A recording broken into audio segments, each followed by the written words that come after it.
ಸಲ ನಿಮಗ ಯಾವ ಥರ ನಿಮಗೆ ಟಾರ್ಚರ್ ಕೊಡ್ತಿದ್ದ? ರೋಡಲ್ಲೆಲ್ಲ ನಿಂತು ಗಲಾಟೆ ಮಾಡೋದು, ನನ್ಗೆ ಹೊಡೆಯೋದು, ಕೆಟ್ಟ ಮಾತೆಲ್ಲ ಬೈಯೋದು, ಆ ಥರ ಎಲ್ಲ ಮಾಡ್ತಾ ಇದ್ದ ಅವನು. ಎಷ್ಟು ಹೇಳಿದ್ರು ಅವ್ನು ಕೇಳ್ತಾನಿಲ್ಲ. ಆದರೆ ನಾನು ಎಲ್ಲ ದೇವಸ್ಥಾನ ಎಲ್ಲ ತಿರುಗಿ, ಎಲ್ಲ ಹಾಸ್ಪಿಟ್ಲಿಗೆಲ್ಲ ತಿರುಗಿ ಅವ್ನಿಗೆಲ್ಲ ಥರ ಟ್ರೀಟ್ಮೆಂಟ್ ಕೊಡ್ಸೋಕ್ಕೆಲ್ಲ ನೋಡಿದೆ. ಆದರೆ ಅವನು ಬಗ್ಲಿಲ್ಲ. ಆದರೆ ಕೊನೆಗೆ ನಾನು ನಮ್ಮ ಗುರೂಜಿ ಹತ್ರ, ಬಾಬಾಜಿ ಹತ್ರ ಬಂದಮೇಲೆ ಅವನು ಸರಿ ಹೋದ, ನೆಮ್ಮದಿ ಸಿಕ್ತು. ಆಮೇಲೆ ತುಂಬಾ ಗಲಾಟೆ ಮಾಡೋಕ್ಕೆ ಶುರುವಾದ. ಆಮೇಲೆ ಗಲಾಟೆ ಮಾಡ್ತಾ ನಾನೇ ನಮ್ಮ ಗುರೂಜಿ ಹತ್ರ ಬಂದು ನಾನು ಕೇಳಿದೆ, ಆಗಲಿ ಬಿಡಮ್ಮ ಅವ್ನು ಸರಿ ಹೋಗ್ತಾನೆ ಅಂತ ಹೇಳಿದ್ರು. ಆಜು ನಾನು ಬಾಬಾಜಿ ಹತ್ರ ಕುತ್ಕೊಂಡು ನಾನು ಕೇಳ್ಕೊಂಡೆ, ಬಾಬಾಜಿ ಅವ್ನಿಗೆ ಏನಾದರೂ ಕೊಟ್ಬಿಡಿ, ನಾನು ಅವ್ನ ಕಾಟ ನಾನು ತಡೆಯೋಕ್ಕಾಗಲ್ಲ ಅಂತ ಹೇಳಿದ್ದು ನಿಜ ನಾನು ಕೇಳ್ಕೊಂಡೆ. ಅದೇ ಥರನೇ ಬಾಬಾಜಿ ಕೊಟ್ಟರು. ಅವನಿಗೆ ಹಾರ್ಟ್ ಅಟ್ಯಾಕ್ ಆಯಿತು. ಹಾರ್ಟ್ ಅಟ್ಯಾಕ್ ಆದಮೇಲೆ ಅವನು ಸ್ವಲ್ಪ ಕಡಿಮೆ ಆದಮೇಲೆ ತುಂಬ ಸೀರಿಯಸ್ ಆಗೋದ. ಆಮೇಲೆ ಹಾಸ್ಪಿಟ್ಲಿಗೆ ತಗೊಂಡೋಗಿ ಅಡ್ಮಿಟ್ ಮಾಡಿದೆ. ಅಲ್ಲೂ ಸರಿ ಹೋಗಲಿಲ್ಲ.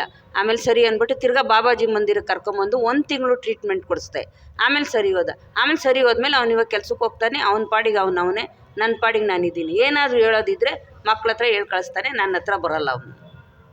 ಇಷ್ಟು ಮಿರಾಕಲ್ ಆಗೋಕ್ಕೆ ಬಾಬಾಜಿ ಕಾರಣ ಅಂತ ಹೇಳಿ? ಹೌದು, ಬಾಬಾಜಿನೇ ಇದಕ್ಕೆ ಕಾರಣ. ನಾನು ನೆಮ್ಮದಿಯಾಗಿರೋದಕ್ಕೆ ಇವತ್ತು ನಮ್ಮ ಬಾಬಾಜಿನೇ ಕಾರಣ.